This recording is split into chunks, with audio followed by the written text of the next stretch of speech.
ole dar thum chi ania tran don to menga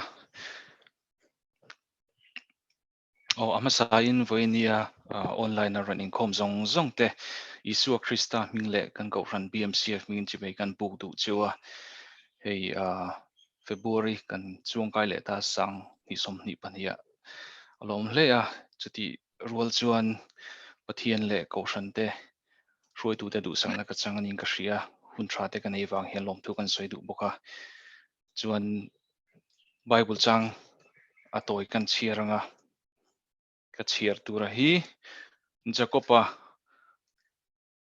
bungli chang som pari tanga som panga na thlengkha kan chiarange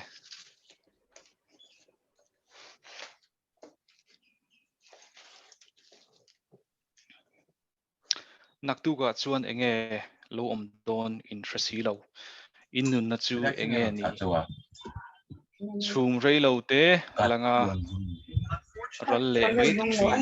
ang hi ani sia chu de chuan lalpan rem ati chuan kan dam anga chumi khami kati ang in ti turani ti thlangin ro se pathian in kan thu chiar te kan zawai tan malmin som sak theu ro se pathian ma kunin lo tong trang lalpa kan pathian chungnung berwana mi lalpa bm keini BMCF member te ima lalpa kan ron kun le voini a hun tha te online income na te minan siam sak le hilom thu kan thil chia lalpa kan tharau momo te point ang lawang amaro chu voina hian be sei kan be sei chunang ma ini lalpa kan thuai thlak tur te kan fakla kan sak tur te le lalpa kan thu hril tu in thu soi tur atang te pon ron in puangla voina hian tharau zalen na tharawa hlok na te kan chan theu theina turin ikut thing hlema roin hlana lalpa chuti rual chuan kan member puite harsat na nei chi hrang voina lo tel thei lo te pon omang antan kan tong trai saka tharau hun khatamin pol bokang che lalpa kanin khom na hi hula tangin min nei sakla atop thleng ikut thing hlema roin hlane Isu Krista mingin chu kan dile amen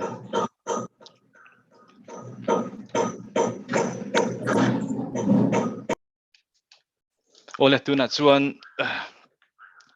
kan tran tu kan so manga kan tran tu kan soi thale lo ka tuna chuan kan ko ran kan program kal dan tu ri kan cheer chuak masalok ange kan ole tu voina kan tran tu tur hi nula lal thiang hlimi ani a chuan hemi kan tran tu in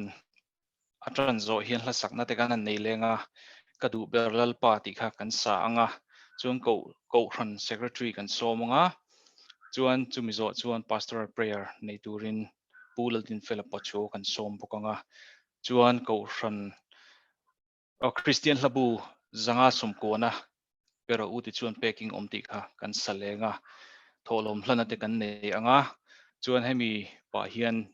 kan host khan ron spotlight mai se kan pek na tur kan online kan pek na tur kha chuan trong trai rol na te kan nei lenga trong trai rol na hian tholom hlan te kan nei ngal pok don ani chuan hemi zo hian special item kan nei pokang a tlangwa la lom kima tangin chuan chimi zo chuan thuhril tu kan somanga voina kan thuhril tu tur hi reverend khiang nun fima ani a chuan hlan hunung kan nei lenga kan hlan hunung sak tur hi Christian hlabu za thum som thum palina nun na kadu ber te ti hi ani don ani chuan kan puan tong khan kan tran tu kan som menga tuna kan tran tu tur nula lal thiang hlimi tran turin kan somange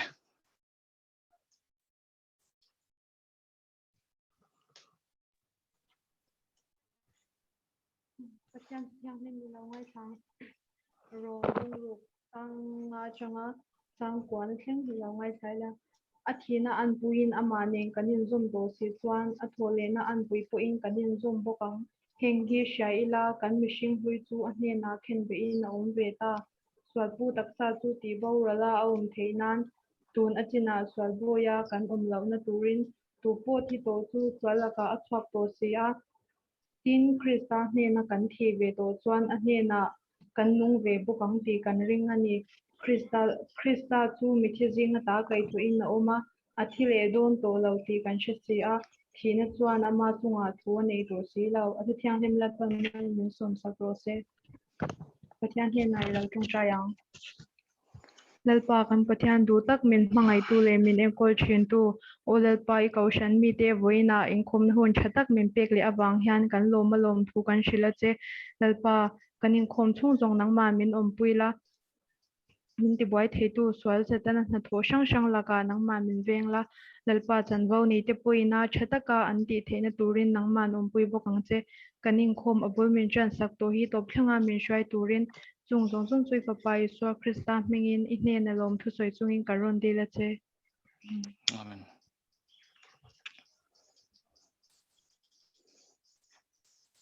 Ole kan tren tu nula la thiang limit chunga kan lome tu na chuan la sakna kan neyanga la sak hauna kan sak tur hi kadu berlal pa ti kha kan lo sadon ne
Ole tuna chuan ko ran secretary kan somanga kan hriat kawhran member te hriat tur poimo ron puang turin kan som ha langa chuan chumi zo chuan pastor prayer nei tur khan pulal din fel pachu ko nan ngai lo in kan som ha donia kawhran secretary lo som ang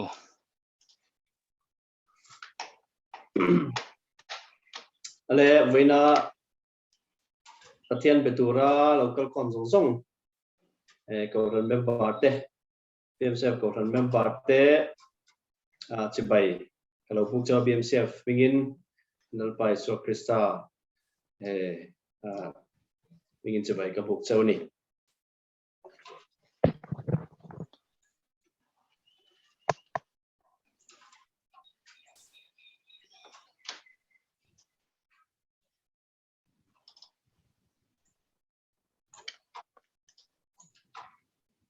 Tatar kan han chuang kai le ta a hei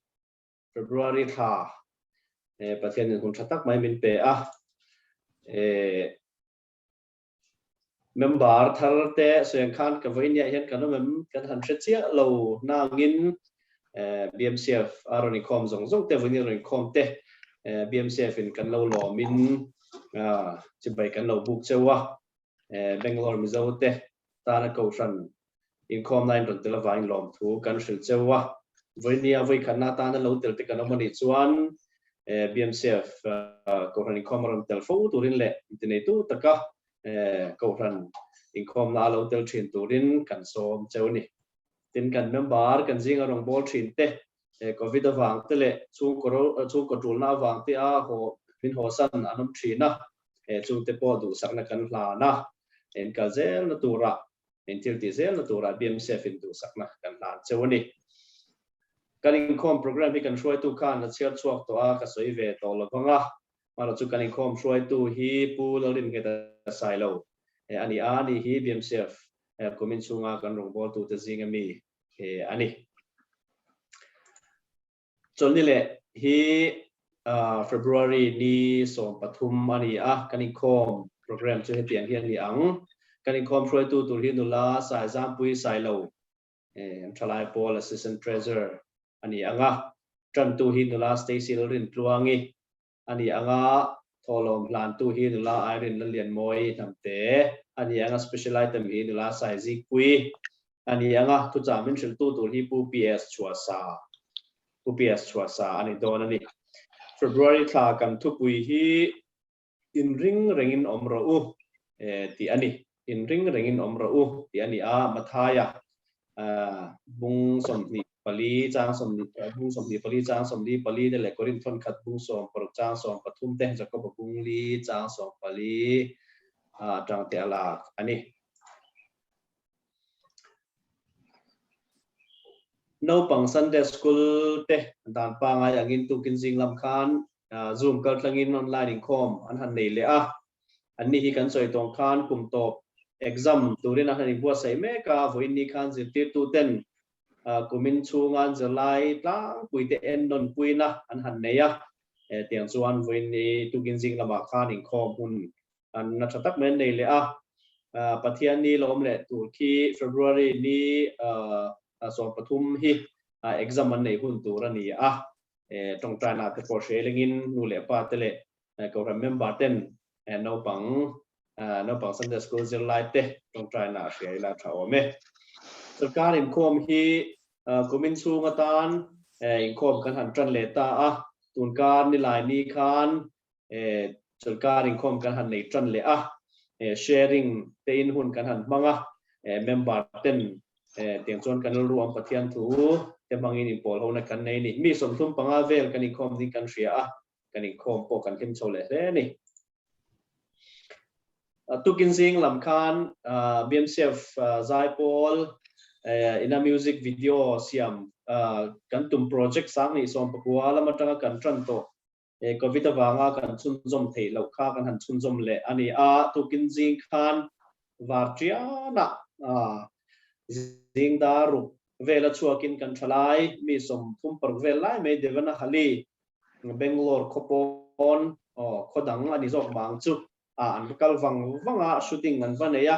voinin khom ti buai lo tur si in tiang chuan hun chun chun te ram chang chuin music video siam puitlin nge tumin man han la thar le ani a thalai te le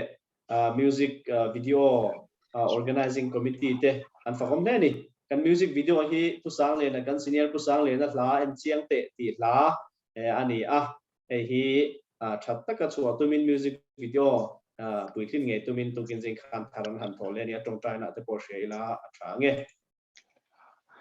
Caution committee ne wala hun le don to February thla caution committee hi in rinelo om tur February ni som pani sang ni som hi pani a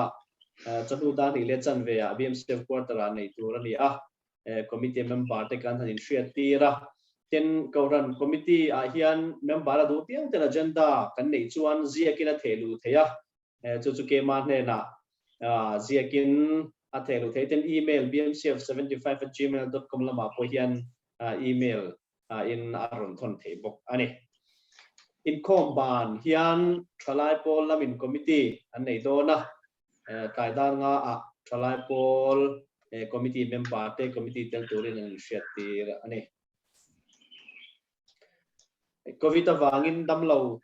kan han nei kan ti to thinang khan kan na han om le zau zau bok thina tuna te po hian kan la om zau zau mai thei kan om zau zau ni te pon langa kan covid response team lama tanga lan danin maro chu ve te kan dam zela dam lam kan pan ni te pon sheta kan dam viu to lomani pathian na lom thu soila tin har sanal le covid na ti boi mek te po pathian na trong trai pui chun zom zelila chu ti ro chuan kan member pani kan han puan ta pathian nikal ta kan han puan ta dam doi lamalut pusang liana dr isi sang liana le krishna la chan damit te po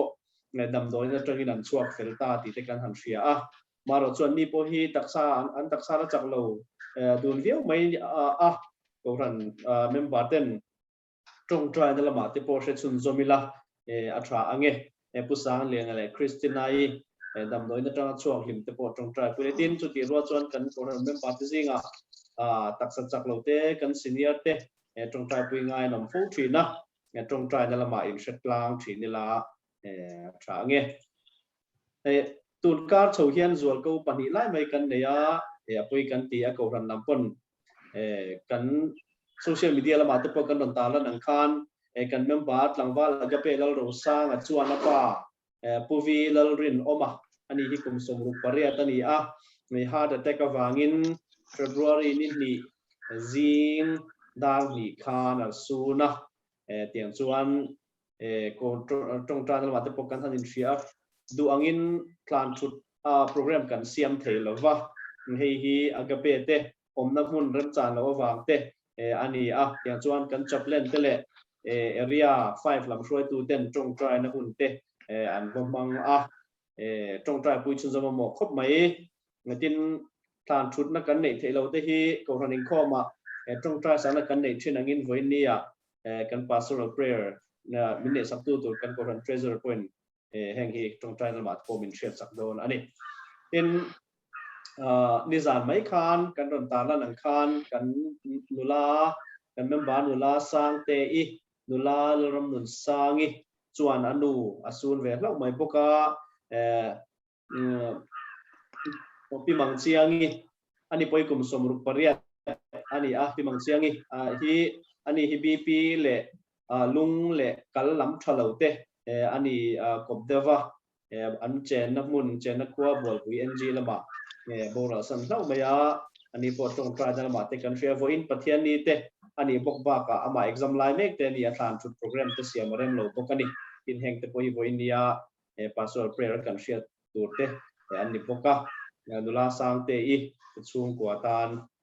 kan tong trai pui bok to ne khang kha puan tur poi mo tlang pi kan han nei te ani ti khan kan shoi tu na se khan kan pastoral prayer nei tu turin punaron la chun zum do ni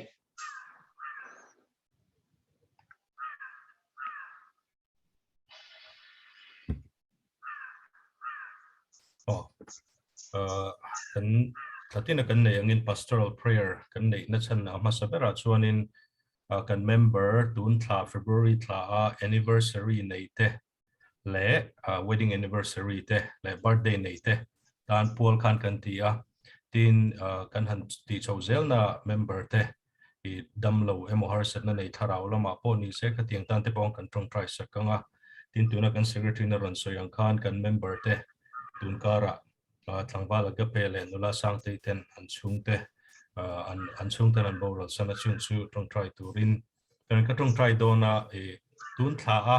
I a thei ram chuan tun thla a birthday nei te le anniversary nei te po kai thei chuan in om na huna an lo ding ula chon trong try na nei don nia try ange all panning in BMCF ko frante min troi na se ema I kongai na sa takin kan mu thri na e voina te pol takin in hukom theilo maila online in nangma pol ho na kan na nei ze lai kongai na za rei na lom thu kan non se ama saberin lalpa tun thla hian kan member te kan rong bol pui te birthday nei te he kovel ko engan lo mu theina thla an birthday lo pian thla nei te no mang tin wedding anniversary nei te pon among chung zong te chu lalpa nangman nei belze theinan chethe tin nangma an lo riat zawze nan che tele lalpa anti sa tharawa imal som zoma an mi mal thewa nangma itharau thiang hlimai ruaya tin wedding anniversary nei te po nangma mangai zual zela nangma hrechuang chiang zual zela nun theina turin imal som nan tan amasain kanon dil seke tin lalpa kan member du tak mai tlangwal agapea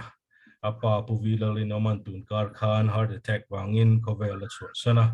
kan khongai em lalpa an ho thei lowa an chungte bula ponom thei lowa maro chu nang pa te nei lo pa nu te nei lo nu ni train no chamte pathian lalpa an tan amatan voina hian ikhongai na le ompuina tharau thing hlim ompuina thamuan na khovelina pek reng theilo ka kanon dil saka anun dan chauzel turapo iompui tatai ve nei malsom turin atan kanon dilani journal pani zan lok khan nularam nun sangi sangte po anuin lalpa BP te kidney te refriselo na dang awangin anu mangchiang in bolpui NG ka sa chuan khovela chu sana kan khongai le mai nula sangte hi ho theilo lalpa thretangin natu ka exam te pola nei ni he khovela thilti turtam takalein ma chopani chunga chunal pa anu om to lo ma se ama le chung ko te thamona I tharawai om pui ta tai chen sila e khovela hen kan top na turani lo ti ria nang ma hne na kan la chol vek tur hi fetlatin I tharaw thiang hlimni khoi har na le yom tan po kanan dil sake chunal pa tun kar chawa BMCF in lom na po kan neya kan senior te kan senior pusanga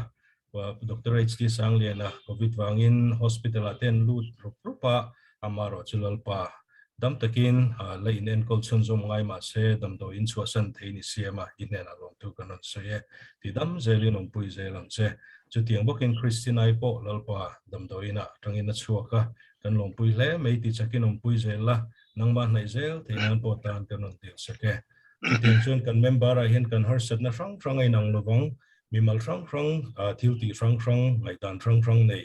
amaro chu Krista min roi khom na vain roina po hen in na kan lu ta kan zawa in taksanat nai mo tharau nat nai mo relationship amo lalpa harsan na rang kan nei te in na lalpa min riat sak veka kan zawa in kan BMCF member te hi nangma lam hoi ma support le he khovela harsan na te chu nangma mi ta tharau thiang hlim ti finna tanga kan mu thiam zel theina tu le idu anga hengi kan min solve sak le kan solve tu ri ti po kan kal puitlang theina turin waisan na te rin na dik te nang ma hriat na te le I thua din nge thlat na te min pe ni tharau thiang hlim mong puina kanon til boke chungzong zong chu ifa paiso Krista mingin kanon dile amen Amen.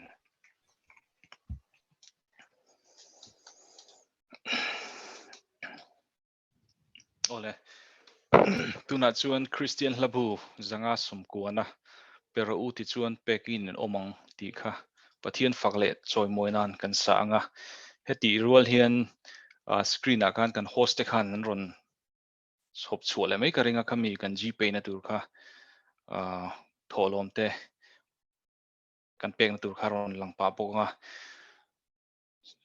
chuan tuna Christian labu zanga somkuana chu pathian fak nan lo sang ule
ole tuna chuan trung trai rol na kan nenga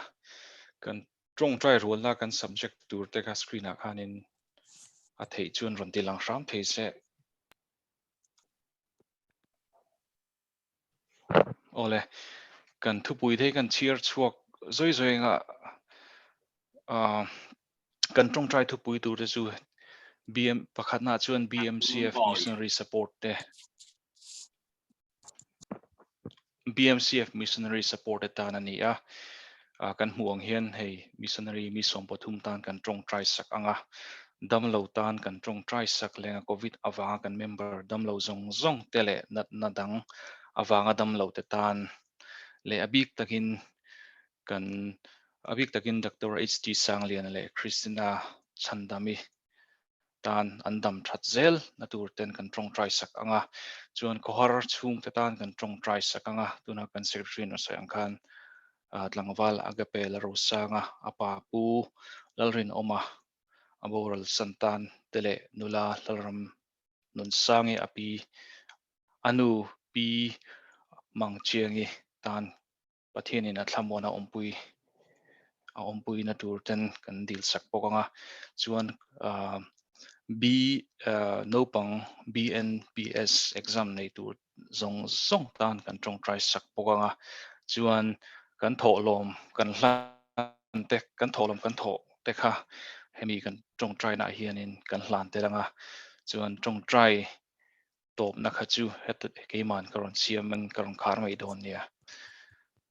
pathian ma kunin lo tong try ang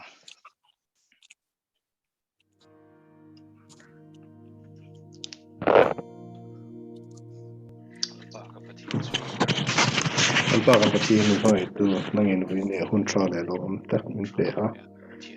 vin e hian BMCF lo kan te online ping khoma kan thil pek te nangin alpa no pom saka era zana ni ping ro kuina ra man ni turin kan na la ngen ha le alpa vin so alpa vin e hian kan missionary te kan renga nangin ai puya iti chaka alpa anum hunate yom pui vena anum mur te ma visom sakturin dila chuan alpa kan BMC chun ko chiat tok te lusun te le dam lo te in om puya thamon za turin kan din sakadam na pe in alpa ro puina po chon le cha chuan no Sunday school exam tu te po la panin puila thataka anti the turin tan kan te sapok kani chuan pa kan sel turate in shoi zela BMCF ko frante na mong zela pairam zal du kan ni zel the turin zela che chuan apa HRI polina music video siam tu te pone no puila outlin chatak pune tin turin radio sapoke rozon ke paso ke staff mi kan tele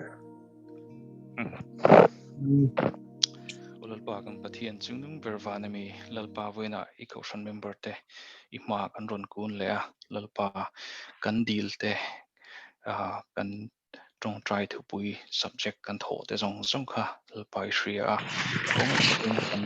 kan mamong thawin nang man kan chunga Roman Rails community hotlin sakturen karon deal che a lalpa chuti rual chuan kan thil nei to kan thil nei te kan phal tok te inena kan ron hlan le kan ron hlan te kha kan ron pek che kha lalpa nang man rim tuimin pum sakla I ramazau zel turin lalpa nang man malmin som sak turin lom tu soi chungin zong chu Isu Krista ming kan ron dile amen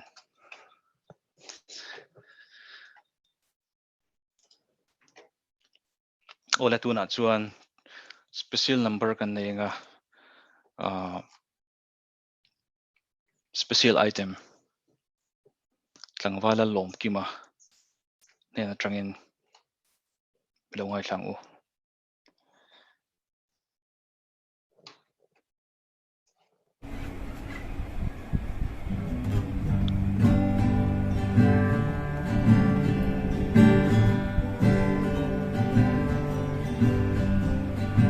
I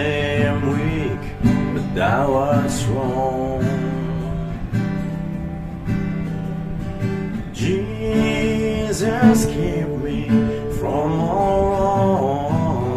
wrong. I'll be satisfied as long as I walk, dear Lord, close to thee. Just a closer walk with thee.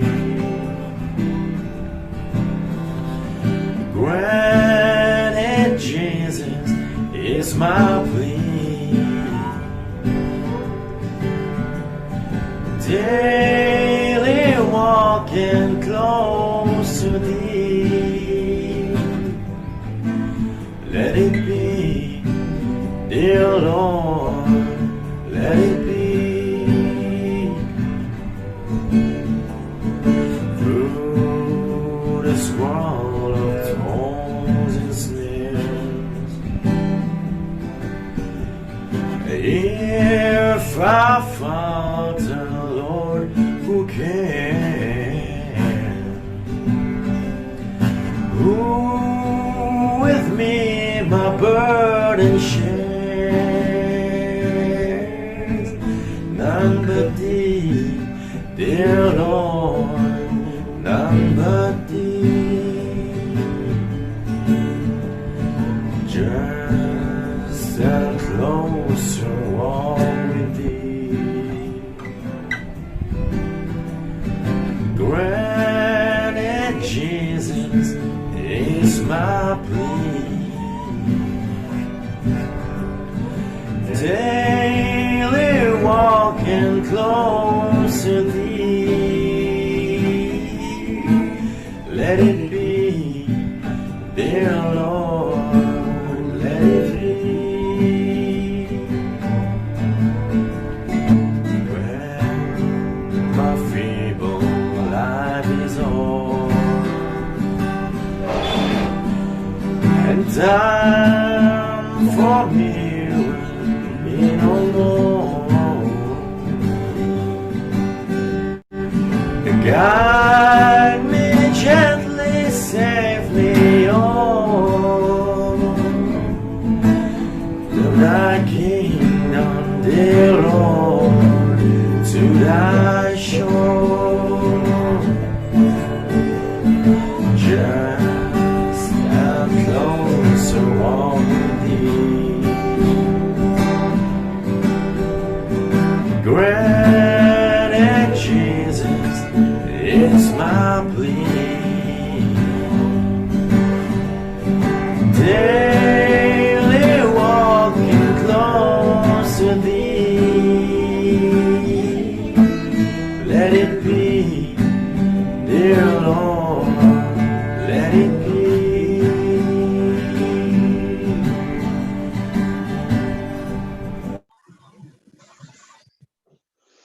Ole tuna chuan kan thuhril tu kan som to anga kan thuhril tu tur hi Reverend Khianun Fima kan chaplain kania akuta hun kan lo hlan tong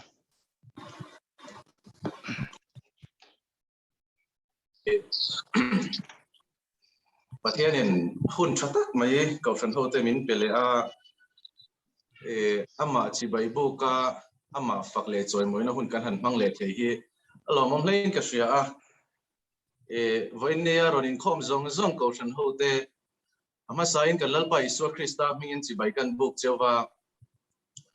covid kara online na tia in khom hi ngai le thina in po chuni sela online in khom te po kan thiam pui viau toin asia ta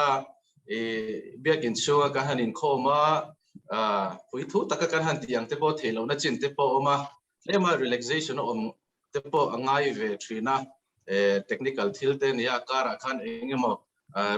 engemo aron om po khan in se thiam ta zel taila thain ka se chu kan tar lang ma sadu ani hey BMCF rongbo nalal pana min pek nuwa atam ni na ang chu March la yan kan zo fel ve to don kha ani a thil ngai tun March la tling contract kha lo ni ve ta maya ka ngai to de January thavel phei kha chuan karil ro khan tun ka hun hi farewell speech ang deu tura khan kan ngai dewa hun chante po om to lo mai thaya ti te kha ril ruwa oma eng po chuni sela pathianin na thok zela soicha khikanga ani BMCF soicha kanga em maya chan chu pathian min shroidan kaushan ho pathian min shroidan chungchang te po hi thuma ang ring dewa han stuilan han tarlan kha kacha ka achan chu hei sarmun pa ngai tak full sermon ang ti hi ni kum September tha a online ka thu soiti lo kha chu tuni pasale per na ni a aba kha chu special program ne ne ang chi kha kan ding kha ani a thu dang han je rem lo ang chi kha ani awa khan ho in chu zalen ang ring deu in kai ma pu ko ron ni no hong ani ti kha kan soima sadua BMCF hemi pathian min shruaidan hi amak kat maya ni min chu kan senior pu bi kap thua man kanin phone kanin be kan trong traya pathian rin om ziale pathian ro rel no mak sia hi atakin ka mu chiang le in ka sia chulai chu ti hian han soi don tai la tu nuwa chuan pu kap thua man ti dan deu takin soi mai tok lo mai chu zia kin da declare in ka sia kan soi tu in athoka BMCF mason zel la turatan te kong sang sangin tiang khan project sangan han neya chung zingan project le an ma chok pa khata chuan rongbol tu lak ti te po kha lo tel ve chunga chuan an rongbol tu lak khan chaplain han nei ve te ti khan soi tu te pathianin soi tu te kal tlangin ruah man an siam tira chuta chuan BMCF soi tu te lama tanga an basically an du dan te kha alo fel ani ti te po kha kan han shele zela tin ami malam takin kaipo pathian rongbol tur ka impact na le chu mi feel ta chun kan om ve de ang ti theological college lama engkim mai in settle to tura om to vek kha ka tum le ka be sei lo lama engkim mai kha an ron tlol le an ron fail le rongbol tur ka in commit na muna chun ka fail tin ani chu mi muna chun ka lut thei talowa tu ta chuan pathian in rem chan na zok dang keima puna kalo la suang to ngai reng lo kalo la thir ngai reng lo hun BMCF pathian in kong aron hong taklat mai ne hi ka soi train interview po khan min lak le lak lo an decide don't think po khan 50-50 in kalo mani karil ru chu achan chu college sa zirtin ha thok tura ril ru zong lo in peto khatiang khakani awang khan pathian ruwa man le pathian rim ruat na kong zela kha engtiang yen yang ti kha hriat thiam har kati em maya chulaya chuan chung ko ang te pon kan han tong traya covid awangin college sa zirtin ha kan tho chemical zela kha cancel kha ani ta ka wang khan rungbol na kha ti khan a khai lak chho don khan lang ta chulaya chuan mak main kan rem ruat na le kan hriat thiam na pialama pathianin ruam man na lo siam dai maya chu BMCF lam hi pathianin kong min lo hon tatat mai ne nichira ka soita ang khan karon interview live te po khan 50-50 in karil ru hi chu alo omane min la lo ma se poiti vak lo na kala nei ru le lama helam pangkha alaron eng lo ve thengem ti te po khala oma amaro chu BMCF chaplain tori min la ti kan hriat chi atang khan keima thin lunga le ka in commit na pathian ma ka in lan na po kani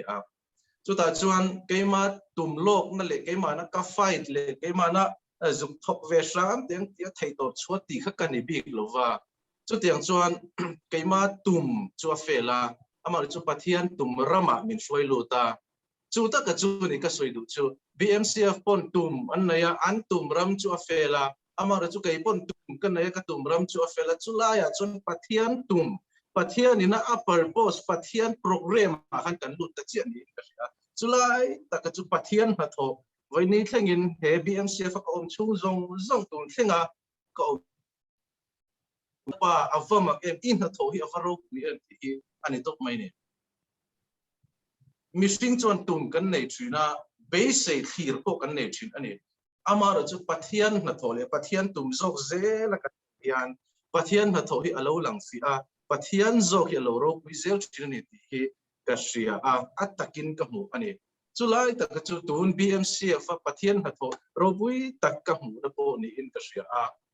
karon thlen tira tanga min long huwa dan zong te hi pu sai te kara min nakina kalazia kangkatia thil hi ka chin chia nel nuala kachak review maya pathian min soidan chingchang te khang kha han dar lan be chaka en ko ni sela kha ka chu ka soi thui lo hanga tun din huna chuan he kan soi tu te rem fiat na le in pek na thanem ngai na ro bi ka maya anin du sak takin contract thar te po tuna la sign shi lo ma ila in hong takin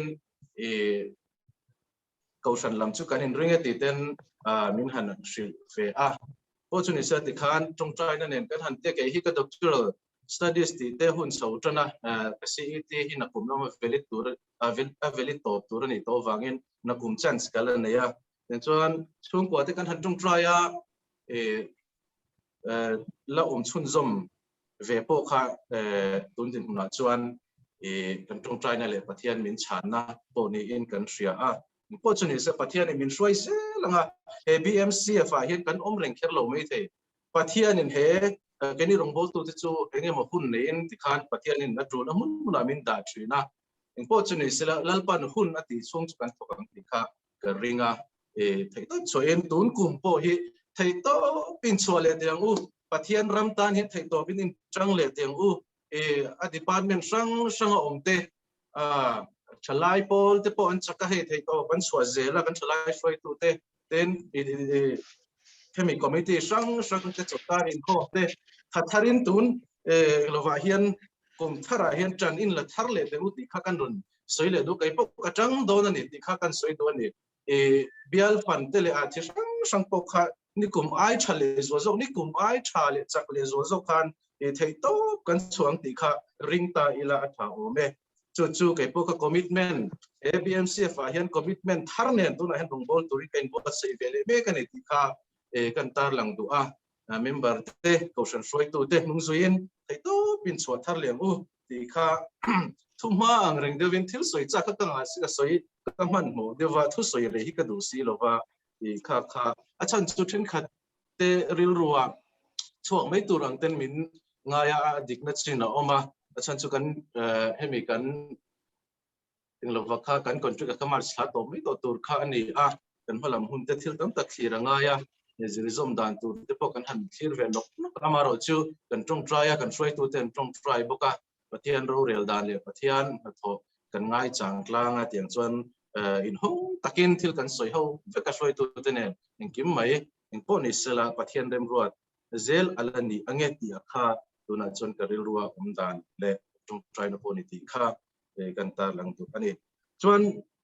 kan thu puya kan lu tanga tuna kan thu pui kan nei hi in ring in om ro ti kha ani deu tok mai ni in ring in om ro mo eng wangin nge kan in rinang enga tan nge kan in rinang ti te po kha ril ruwa lo o ma hei thu pui hi soi hon na ang ring devin karon soyanga chu soi tu dang te po in rin atul na te chi sang a kha in la ron soi chho zel tu ra ngai tai la til tam tak soi tu ro min ka sia a hemi chung changa hian eng po chuni sela helaya hian kan thupui ron lu dan le thupui ron tho tu te thin lunga tho dan kha poimo veria vin ka sia a in ring in omru tia kan bible passage kami kan bible chang kan han lak na te po phangu ta kan en chuan chan tu poimo ber pakha chu I pathian tok turin ini mo I pathian tok turin in ring in omro ti kha ani chu kong ni in vai ni hian soi kan tum don ani pathian tu thiam ni ka chia ranga chuan chung trai na toi te ka manganga ti chuan kan thu soi kan chun jom don ya hei kan bible chang run lak chhuat thu pui mila lak chhuat jin pakhat ani korin thon khat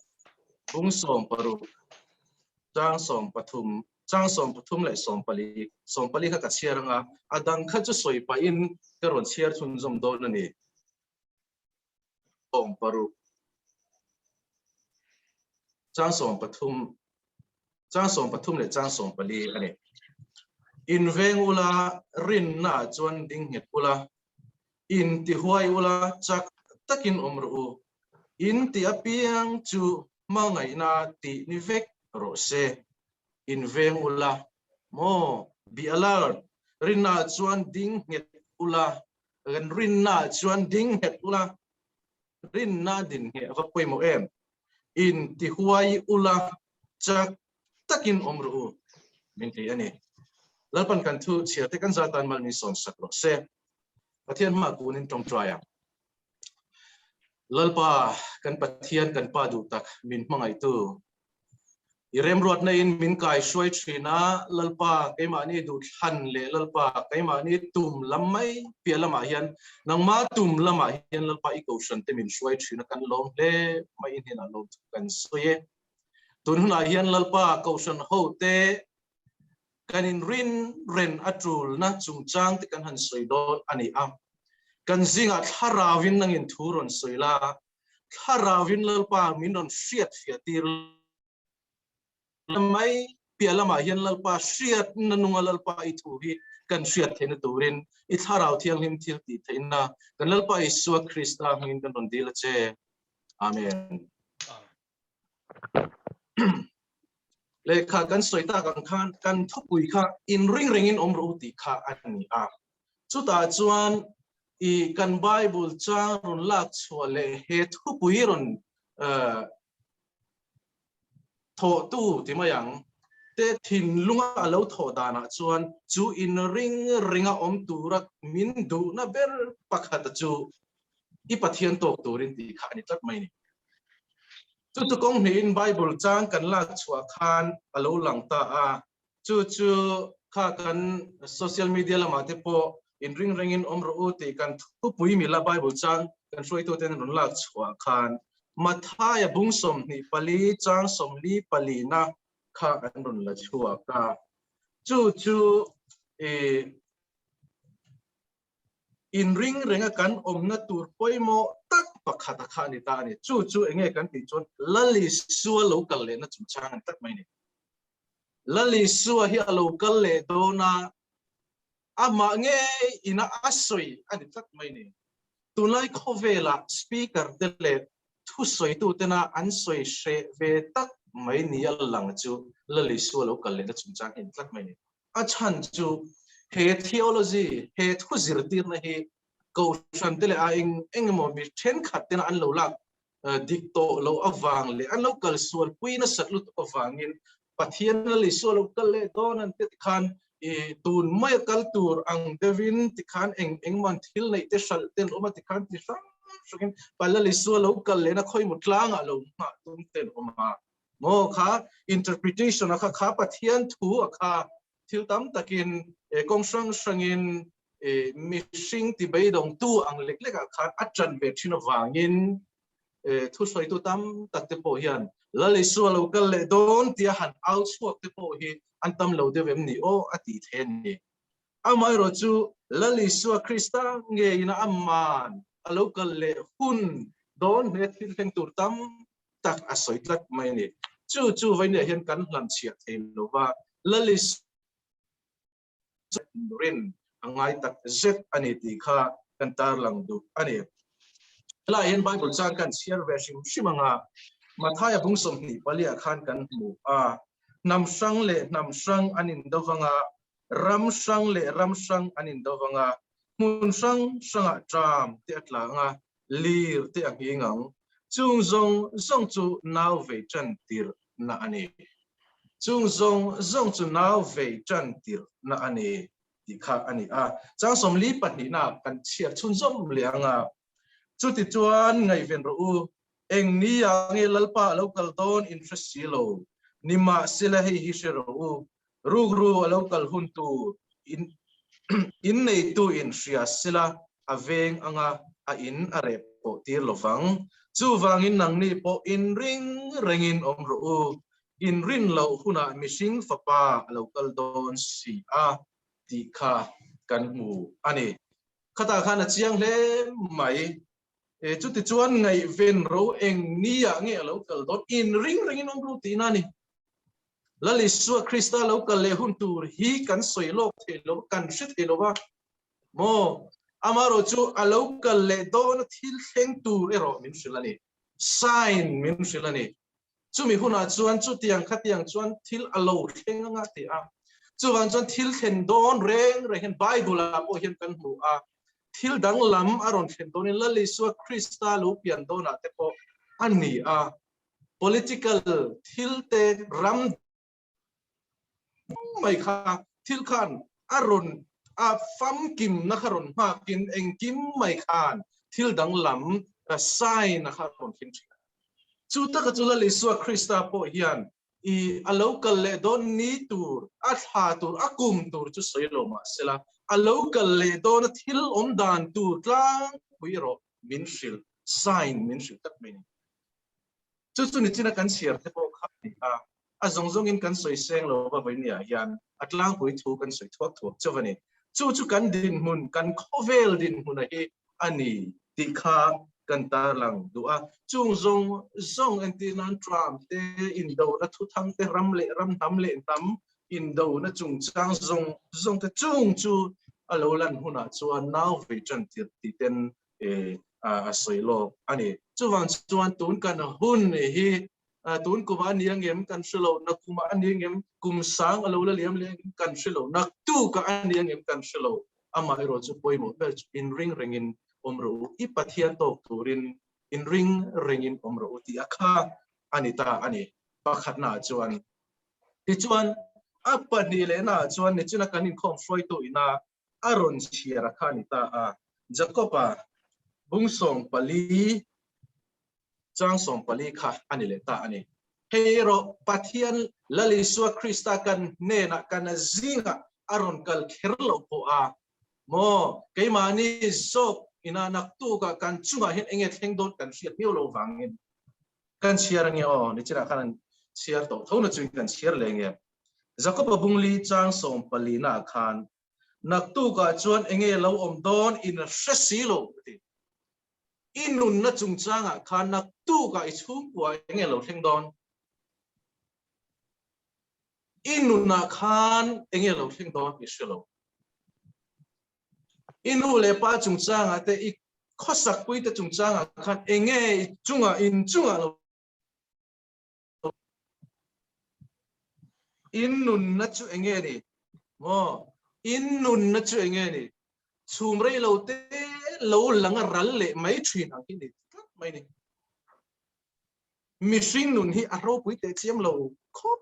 mai helai hian chiang takin kan mu ani innun na chu enge ni chumrei lo te lo langa ral le mai thin ang ni helai chumrei lo te ati a soi te po hi bible zirmi mi thiam te chuan an soi thina then khat chuan hei umati hi mizoina tiau chhum kan ti ruwa sura ron om ruwa sur bor vela ron oma rei lo te kiam le mai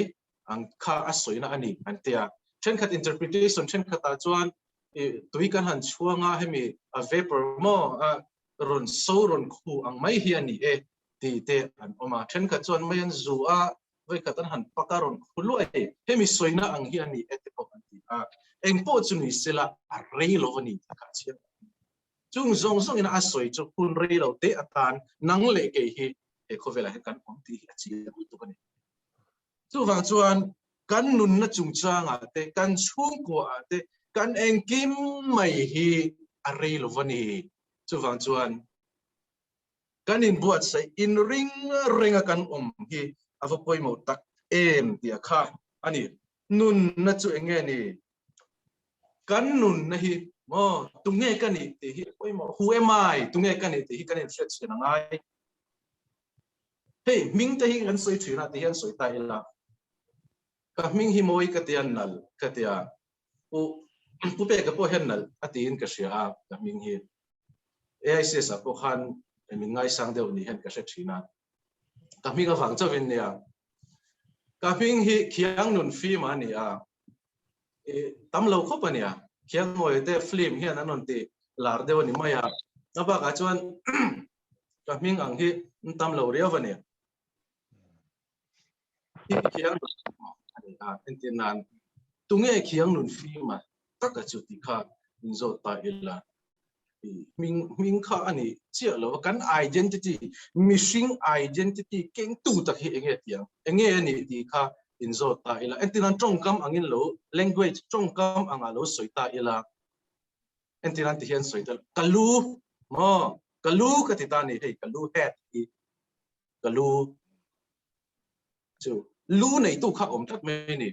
ka lu mo my head chú head lu này tu col tu khảo thật này cả cả tin cái cột cả ban khảo mà ban nei tu kha tina ne chu ka akha ka taksa mo chu taksa nei tu chu ka akha tan man mo chu lai chu kalu kaban kan ti khan lu nei tu tak kha ti ta ne chu ka taksa my body kan ti mai ka akha ingen yang ka ataka kha chu ti hian soi tai la fen ka ring tun tuai mo alo bora la alo thia tiang bora ti chu a biblical trong kam lo deu alo thia kuanga aruangan sala isak mai pa khoyangai om natinge ataksa alu a engkim mai chula om fek kuanga khan amaro chu mishing ni na tak keng tu mishing identity zo ka hi he kan taksa chu hi anilu ti kha ka soi do chu ni ta tungei ka ni mo chulai chu kan chian apoi mo ta ani ni tinin na kan thoka mo kan taksa mamo te engkim mai kha kan taksa sel na tur te kan ngai to na thuak fin na tur ten engkim mai kan ti a amai ro chu kan ni na identity keng to zo chu kan tharau ve hi ni tat mai ni mo chu chatu na ta na danglam lo tur le chatu na tan zo chu tharau zo ka chu voini a hian kan ngai poimo tak z ani tungei ni tia kha poimo tak z ti chuan hey ti hian soi ta ila mishing malam hun kan shelo kan ti tak kha chu wang chuan i thil poimo deu mai lo lang ta chu hey Senate of Serampur kan te hemi theology zirna India rama theology zirna ahi an subject ron ti da na he thil pakhat bidi kan zir lai tuna pol an la nein ka sia ka chiang che lawan an course he to bidi course kan hun lai khan ti ve khang lang ila la rei chong lova sang hi som patni borvel khan itain ka sia tuna pon la nein ka sia kan zirtir tu om te han she chiang zo kan karinga chu ta subject poi mo de mai vai ni thlinga ka real rule la luat thin tu chu discerning the sign of the time ti khan tat mai ni chu subject chu poi mo le mai hi ka te thina tun hun athil lo thleng hi bible tarmit atanga khira zir poi mo zia kha kan beina se em thira kha kan politics ani emo society ani emo kan economy ani emo church ani emo akhang thil thleng sang khovela thil ron thleng sang kha bible tarmit atanga zir khan top mai discerning the sign of the time tika subject pakhat da to mai ni chu lui china kan chai china anuam kong le lama chuan amar chu apoi mo em tu no hun athil thleng hi avapoi mo tak enga huna nge kan om tia kha kan chian tak zet kha angai tak zetani ti chuan kan soi thin lali suwa krista local le na te tun kan hun ton mek te mishing ta na kan malam hun kan shiat lo sia te mishing din hun hi alo ro pui te chiam lo ti khan china ka soi to kha international politics theory la ram nam in do turin bot sai upani ti te po kan shria a chiar zau le amu news chiar thin te kan ni in karing kan sheve kha chu soi ta mangai lo kan society enila kan ram kan nam enila ei te hikong le lama chon soi cheom takani amar chu soi te po ngai ve thin kan discern kan ngai tu tun kan hun thleng ton me hi kan ngai tua angai ane Mizo society te po han hirta ila Mizoram te potle mina critical deu zongin han enta ila kanti drugs addicted mo orphanage home kanti te atamle khiti zong rong bol tu tan anin pek na chon aro pui tak zetani rong bol na ro pui lu tu kani amaro chu Christian kausan chat tak na khot langa khiti zat mai home an ngai te nu le pa kar salian ni lo piang ni lo orphan an han tam lutuk mai te khi kausan zone thlir chon kausan chak administration ro pui sunga ro pui tak a exist a omek thu chung si khian na tinge king zong kan rama aom zia chu khitik zat orphan om tur chuan casual sex kan ti mi pat mai chian man kholo na an solo tu ni ti ko chiang em ani ti chuan HIV AIDS India rama pakhat na kan ni zui aturu Bangalore po hin kan nasa ani mo his taran ka do member te pon tur HIV positive kan tam mai Bangalore hian chuan chon kana film khur kana hun ton me ta hian kana film khur hi van ngai tak em ti ni tin chu mai ni lo cancer number 1 kan ni bok India rama chung zong clear chuan kana ram din mun hi han khir wang thil pakhat kan tarlan le du chu makkati em chu Bangalore helaya nizo communities they are rung bowling kan ve a champing in chaplain ti kan han ya counseling ti kan han kal pui thina makkati em chu Bangalore chin ni chu thusan ni still isol tangin kan number 10 lo la ti khan car khata hen mi pakhat isol mi atanga enge monitor pui ngai phone call ka dong ve sini chu ka soi do chu kan ram din mun hi ngun takakan ngai to tu na kan hun ton me ka hi kan ngai to ngai ni kan tran po ngai ni kan in rin po ngai ni mi mang ang te hin van tam em corruption na wangin mi re thei tak takan om eng po hi ngai to chian ngai kausan mi ten kan ngai to chian ngai chon kan ram economy po kan ngai to ngai re thei le house sakar in lat lutuk te hi apathian thu thlor lo heng te po hi kan ngai to ngai kan discern ngai tu hun theng hi thil theng me ki kan ngai to ngai ni ti chuan kausan te po hi ka soidon kausan te po hi material thil nei tam kausan member nei tam administration ro pui ringot ta heng kan tlan ang ti hi a hlo om lutuk to achan chu member te tharau nun tui hal seom taka om te fit silova a ro pui na zone ta kan tlan zel chuan eng ti ka mania chon kausan hi tlu atlu cheve thei ni ti hi history church history ning hu tak to kausan hian apex atto a thlen ve chuan a le lam chu a hnuai zong talani chu wang chuan kan hun ton me a hi kan ngai to kan chi angai tak zetani chuan thil pakhat ka ril ru om ka ngai poimo em thin amaro chu mishing nun phung ve shimata poimo ni ve angalang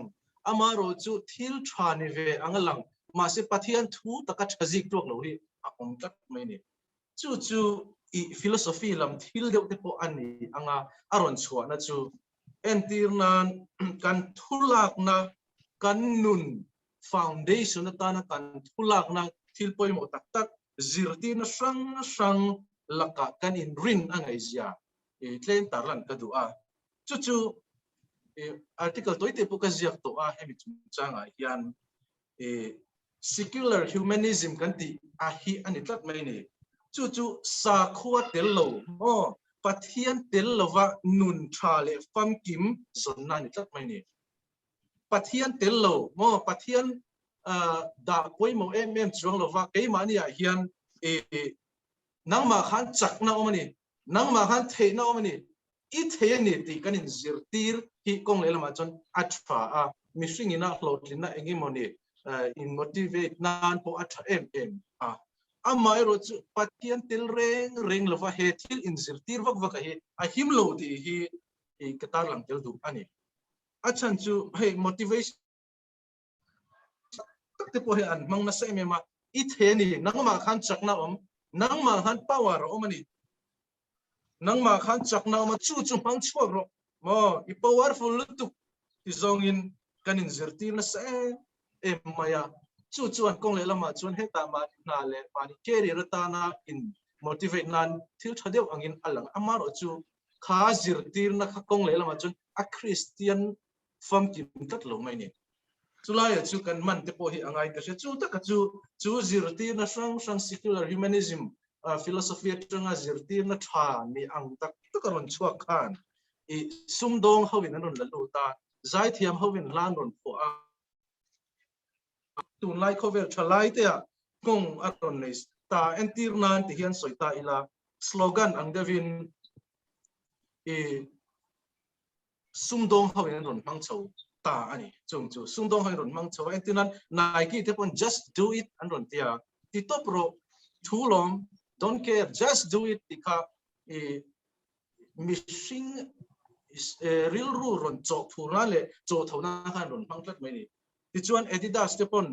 impossible is nothing and tia thailo lo kim hi thailo mo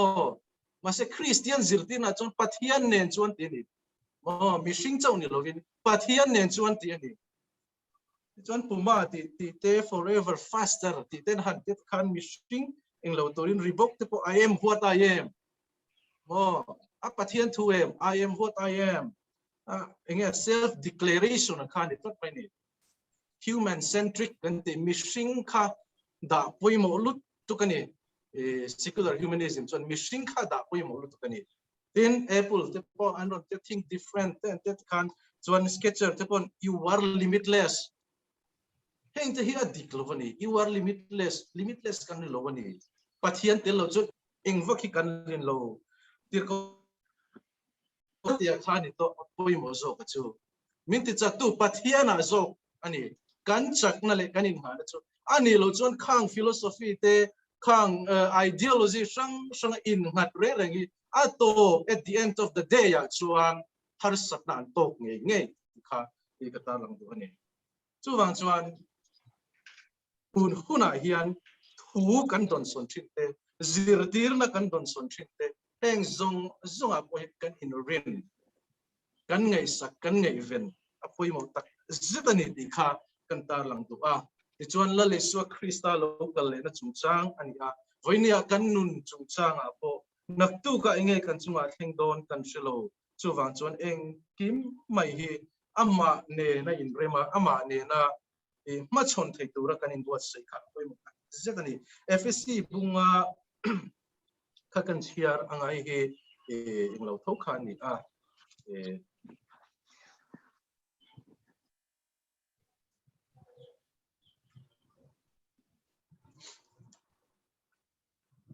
hi kan Bible chang ron lak chua sa tho kha ani FSC bunga chang som pangana chang kan chiar anga chuti chuan mi fing lo te anga om lovin mi fing te anga om zokin in om dana film khur ro mo in om dana film khur ro ni te hi that lo awangin rem chana le ze ro ti ni china kan soita te kan hun ton economy thu zir tir na kan don te engkim mai sum don na chang te hla mang te I the ni I chakani missing chakna ringot ron ma chuan te mo khang zong kara khan heng ni te hi that to lo wangin rem chan le zel ro chumi awang chuan a du sula lalpa du zong enge ni ti lo se so ro lalpa du zong enge ni ti lo se so ro ti apoi mo le mai lalpa du zong enge ni kan siat e tun huna hian eng ang po ma chon turin kanin pe ti hi kanin zona ne kan chung kwa hian eng ang po in eng ang din hun po lo thleng sela chung ma chon tu chon kanin pe chu kanin zona ne nak tu ka kan chunga nge lo thleng don kan chuno kan malam hun tu kan shtem mai missing din hun hi chu ti te chiam ro pu ni lo John Calvin at the pon John Calvin theology te pay hichu mission here that em maya pathian here that ro pui em maya John kan simple tense ite mission ti hian soita ila liberal theology kha atluk chiat na chan chu liberal theology atluk chiat na chan chu mission a eng as em mission thil ti theina mission a theina power thil ti theina adron dalian em maya amaro chu second world war lo thlenga chu liberal theology chu alo lak tak tak lovani tia kha chiang takin chu liberal indo pui panina khan chiang takin arum tar langane chu wang chuan kan nuna hian kan theina mission chakna le tur kan ni lo tia kha chiang em maya pathian a zok zel kanin a pathian a zok zel khan I kan nun foundation philosophy kha ai naturani tia kha kan tar lang duwa ti chuan thil pakhat le poimo de pati chu I lim na ain I him na poimo so ti lo se sang ro vai I lim na ain kan him na he poimo so pani chu vai ne ronin khom te kan nuna lo la lut ta ila kan lim na hi kan ngai poimo a kan satisfaction hi kan ngai poimo a amar chu zong aya poimo zo kan him na hi ani in ringin omro lalli suan minti a kan din mun thewa hian engang din mun the a po dingila engang thil polo hling don stela kanin ring ama pathian ne na nun kan ne ama lalli su kristanen eng po ma chantura kanin buat sei poimo tak zetani dalpan kan tu soite kan zatan man som sakok se amen pathian ma korin tong traya lalpa kan pathian kan padu tak min mangai tu Bible sana a kan hudanin lalpa tun kan hun man me ki hun nung lam ni in tem sita a ten chu mai anilo lalpa naktu ka kan chunga kan chung ko chunga kan family a enge lo thing dot kan shelo chu tiang khopa mishing nun ro puilo tak mai chu kan ni a kan malam hun ni kan shelo bani lalpa chu mi ani wang chon lalpa nangma ne na eng po ma chon thei tura kaushan ho hi kan in bot sei turin nangin min ti chakang che I tharawin min bot sei tharang che engkim wangin lom thu kan soya I thu kan soite lalpa kaushan ho te thinwa nungin thu choi chum jomla kan tur hun me te kan hun ton te kan ramina ton mek te hi ngai tu a thira chi kalalpa heng kara hian hi o hu fiat te turin nangin mi chakang che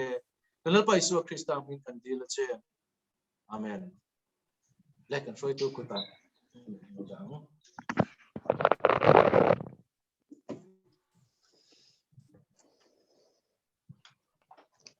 ole thu tratak we kan ngai thla kan thu ngai thlak te kha mishing nun der thon zia le in ring renga pathian nai renga kan om tru zia te ania shria reng kan tumonga kan ni tin nun tan po a thei chin kanun pui kan tum do ne chuan in tuna chuan hlan nung kan sa anga Christian hlabu zathum le somthum palina nunna kadu berte hi ti kha pathian faknan kan sa anga chuan atop na hi tong try role dal tong try na kan nenga ti chuan kan hun kan ti top mai don ya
laltung try na swing u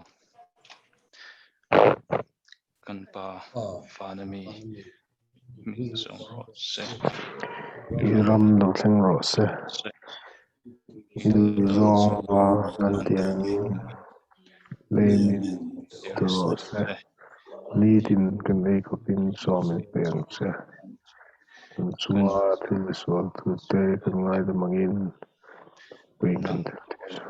sual ai da mang che sual tur klem na min sual lo suang che mi sual la ka chuan min chan lam zo pang che ram te thil te ro pui te chatuan i ta ni sia amen